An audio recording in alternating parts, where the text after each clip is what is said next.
जय श्री कृष्ण, जय राधे। मैं डॉक्टर आशीष मथुरा वृंदावन से हूँ। बच्चों और युवाओं की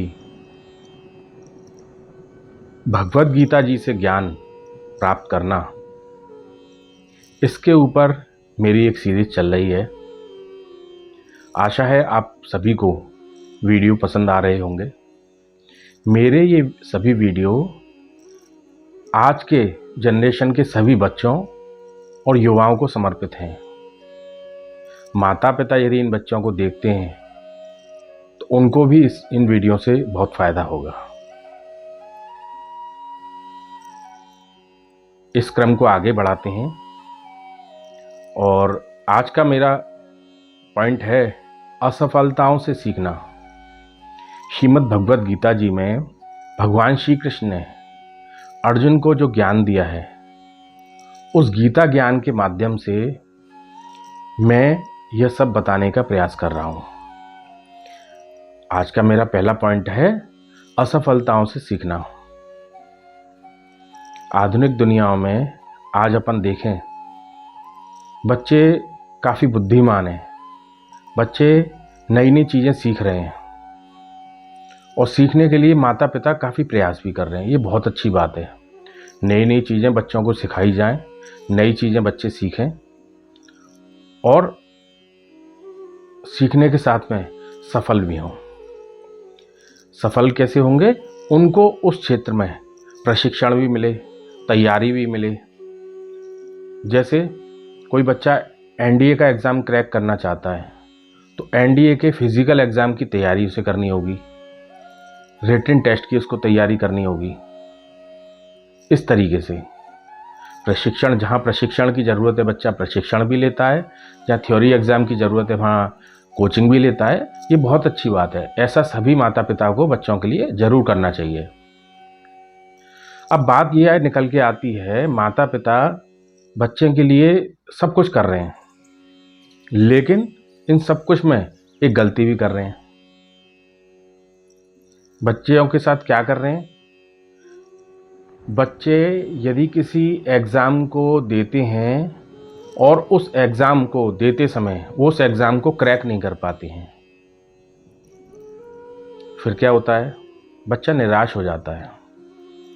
बच्चे की निराशा को देखकर पेरेंट्स को इस समय उन बच्चों को मोटिवेट करना चाहिए कि कोई बात नहीं, अगली बार फिर प्रयास करना, अच्छे से और तैयारी करना। इसका सॉल्यूशन ये हुआ। लेकिन मैंने कुछ जगह देखा है, सभी जगह नहीं, कुछ जगह देखा है, माता पिता उस बच्चे की हर ज़रूरत को पूरा करने में लगे हैं। यानी कि उसको सफल बनाने के लिए माता पिता पूरी जी जान लगा रहे हैं कि बच्चा सफल हो, कैसे भी सफल हो, किसी भी कंडीशन में सफल हो। जैसे मैं आपको एक उदाहरण से बताता हूँ। बच्चे को वर्तमान में आपको सफल बनाना है या पूरी ज़िंदगी के लिए सफल बनाना है, सबसे पहले तो ये हमको माता पिता को सोचना और समझना चाहिए। हमको यदि वर्तमान में उसे सफल बनाना है तो आप पूरी मेहनत कर लीजिए। आप अपना जो ज्ञान है किसी भी तरीके से बच्चे को सफल बना दीजिए अपने सपोर्ट से। आपके सपोर्ट से यदि वो सफलता पा लेता है, क्या वो सफलता निरंतर रहेगी? आप धरती पर नहीं रहेंगे माता पिता, क्या वो बच्चा आगे सफल हो पाएगा? क्योंकि आपने अपनी बैसाखी का यूज़ किया है उसको सफल बनाने में। इसलिए इस चीज़ का हमेशा माता पिता ध्यान रखें कि सफलता उतनी दें, संसाधन की सफलता उतनी दें जितना आप उसकी रिसोर्सेज पे, संसाधन पर खर्च कर सकें। पैसे से उसका सपोर्ट करें, ना कि उसकी सफलता के लिए कुछ भी करें। जैसे मैं एक एग्जाम्पल देता हूँ। जैसे किसी बच्चे ने किसी एग्ज़ाम के लिए तैयारी की, उसका एडमिशन किसी बड़े कॉलेज में नहीं हुआ। किसी बड़े कॉलेज में किसी बच्चे का एडमिशन नहीं होता है। एग्जाम्पल लेते हैं मेडिकल कॉलेज का। एक मेडिकल कॉलेज के लिए बच्चा तैयारी करता है, खूब जी जान से तैयारी करता है। अब यदि बच्चा होशियार होगा और अपने लक्ष्य के प्रति समर्पित होगा तो एक बार में, दो बार में उसका नंबर आ जाएगा। एक बार, दो बार, तीन बार में उसको मेहनत करने दीजिए। यहां हो क्या रहा है, बच्चों को मेहनत नहीं करने दिया जा रहा। बच्चों का एक बार में नहीं हुआ सिलेक्शन तो डोनेशन देके, डोनेशन के बल पर किसी भी कॉलेज में उसका एडमिशन करा दिया। उससे क्या होगा, उसके बच्चे का एडमिशन तो हो गया, क्या वो सफल हो पाएगा? 5 साल 6 साल की जो उसकी पढ़ाई है, क्या उसमें सफल हो पाएगा? क्योंकि वो परिपक्व नहीं हुआ था बच्चा। उस सफलता को पाने के लिए आप इस चीज़ को देखें, उसको परिपक्व होने दीजिए। यदि वो एक बार में सफल नहीं होता है, उसको दोबारा मौका दीजिए, संसाधन आप दीजिए, उसकी एजुकेशन अच्छी कराइए, जहाँ उसकी कमी है उसको कमी को दूर कीजिए। लेकिन ये डोनेशन के बल पर लाखों करोड़ों रुपया देकर उसका एडमिशन करा दिया। अब एडमिशन होने के बाद क्या होगा, मैं इसके आगे नहीं कहना चाहता हूँ। इसका यही मैं आपसे समाधान बोलना चाहता हूँ कि बच्चे की आप वहाँ तक सब संसाधन रखिए, उसकी पढ़ाई तक, ना कि उसके आगे तक सपोर्ट सिस्टम मत बनिए। यदि आप सपोर्ट सिस्टम बन जाएंगे तो जिंदगी भर आपके सपोर्ट का वो इस्तेमाल करेगा। ये बच्चों के लिए भी सीख है। बच्चों के लिए सीख इसमें मैं ये देता हूँ, किसी लॉन्ग जंप धावक जो होता है, लंबी जो कूदता है, लंबी कूद जिसे बोलते हैं, हाई जंप, लॉन्ग जंप, आपने उनको देखा होगा कि वो 4 या 6 कदम पीछे जाते हैं। क्यों जाते हैं? वो 4 या 6 कदम पीछे इसलिए जाते हैं क्योंकि उनको दूरी तक कूदना है। यदि आपको पीछे भी जाना पड़े, 1-2 साल रुकना भी पड़े अपने लक्ष्य को पाने में, तो कोई दिक्कत नहीं है। आप उसमें मजबूत होंगे, परिपक्व होंगे, उसको आप करिए। आपको यदि 1-2 साल का समय और लगता है अपने आप को परिपक्व करने में, अच्छे से पढ़ाई करने में, तो आप करिए। आप ये मत सोचिए कि मैं अपने दोस्तों से पीछे हो गया, नहीं, आप उन दोस्तों से और मजबूत हुए। आप ये समझिए, क्योंकि आपने जो रास्ता चुना है वो मजबूती का चुना है, परिपक्वता का चुना है, इसलिए कोई दिक्कत नहीं है। माँ बाप से ये कहना चाहूँगा, बच्चे को मौका दें और उसको जो एग्ज़ाम क्रैक करना है उसको क्रैक करने में उसकी संसाधन से मदद करें, पैसे से मदद करें, क्योंकि अभी आपका सपोर्ट फाइनेंशियल हो सकता है।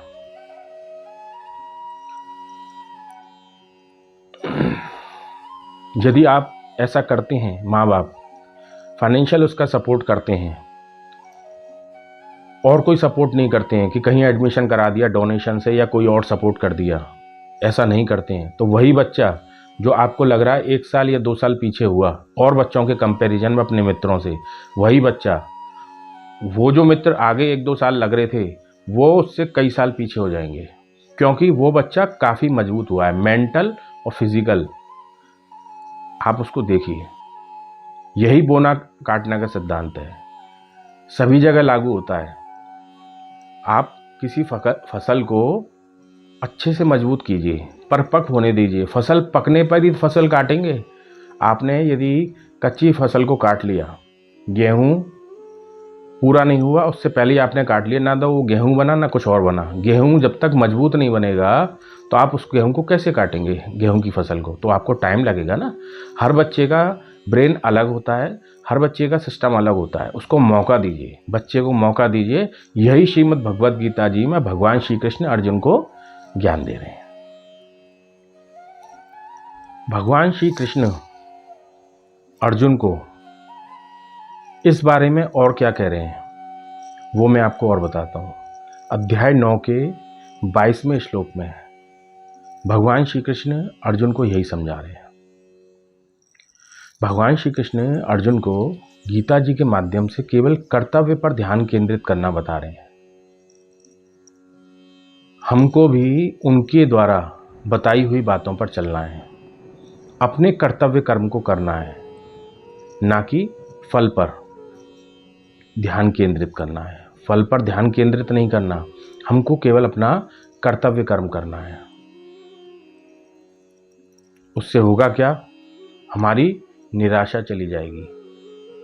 भगवान श्री कृष्ण कहते हैं फल की चिंता मत कर, केवल कर्म कर। यदि हम कर्म करते हैं, सफलता या असफलता कुछ भी होती है वो भगवान की होगी। भगवान को अपना कर्म और कर्मफल भगवान को दे देते हैं। हमको डर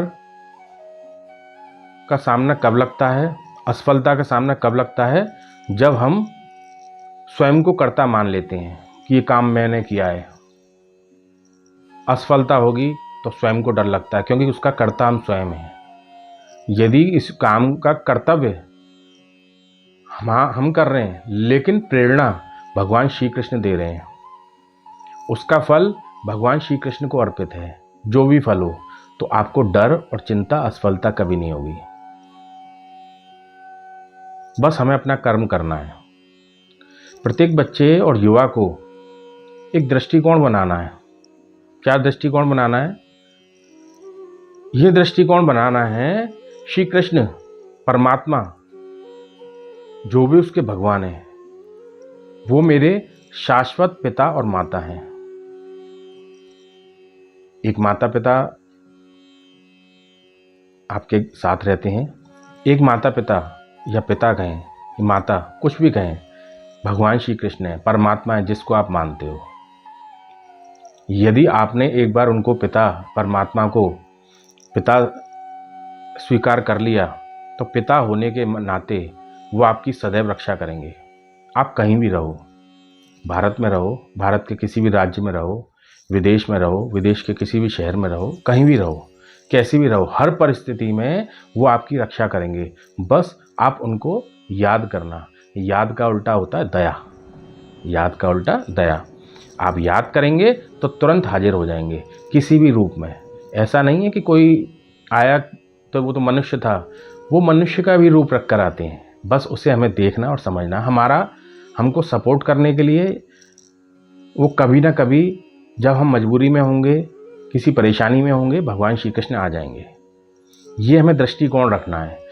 समर्पण भाव से, प्रेम से, अपना सर्वस्व मान के, भगवान को समर्पण से, प्रेम से, श्रद्धा से, अपना सर्वस्व मान के, ये मेरे सब कुछ हैं, तो आपके लिए वो सदैव तत्पर रहेंगे, तैयार रहेंगे। गीता जी में यही भगवान श्री कृष्ण ने अर्जुन से कहा है। आप यदि अर्जुन होना चाहते हो, भगवान श्री कृष्ण को अपना सारथी बनाना चाहते हो, तो ये आपके ऊपर भी लागू होता है। भगवान श्री कृष्ण अर्जुन को जो गीता ज्ञान देते हैं, एक्चुअल में ये जो गीता ज्ञान है, श्रीमद् भगवत गीता जी है, ये बुक है, ये एक मैनुअल है। मैनुअल कैसे है, ये मैं आपको और समझाता हूँ। जिंदगी जीने का मैनुअल है।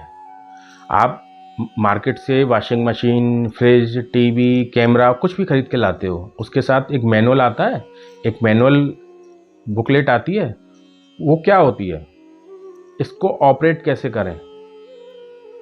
यदि वो मैनुअल नहीं आएगा, आपने फर्स्ट टाइम किसी चीज़ को खरीदा है, आप कुछ जानते नहीं हैं, तो मैनुअल को देख कर ही तो आप समझ सकते हो। उसकी लैंग्वेज से पढ़ के, उसमें उन तरीक़ों से बताया गया है ऑपरेट करना कैसे होगा। यदि आप उसके मैनुअल को फॉलो नहीं करेंगे तो ख़राब हो जाएगा। वो जो चीज़ आपने खरीदी है, चाहे फ्रिज हो, चाहे कैमरा हो, चाहे टीवी हो, जो भी हो, आप फर्स्ट टाइम यदि यूज़र हैं तो उस मैनुअल की आपको ज़रूरत पड़ेगी। एक बार आपने उसको यूज़ कर लिया, फिर नेक्स्ट टाइम उसी टाइप की चीज़ की आपको मैनुअल की ज़रूरत नहीं पड़ेगी। यही हमको ये पहली बार शरीर मिला है। हम लोगों के लिए तो ये पहली बार शरीर है मनुष्य का। 84 लाख योनियों में से एक बार मिलता है। ये सभी बच्चों को संबोधित करते हुए कह रहा हूँ। तो ये मैनुअल है श्रीमद् भगवत गीता जी, इसको पढ़ें। ये क्या करेगी, ये आपको जीना कैसे है ये बता देगी। इस मैनुअल के अकॉर्डिंग अपनी लाइफ को चलाना है। उससे होगा क्या, आप कभी खराब नहीं होंगे। बस यही है श्रीमद् भगवत गीता जी, जो भगवान श्री कृष्ण ने अर्जुन को बताई है। शेष अगले लेक्चर में। जय श्री कृष्ण।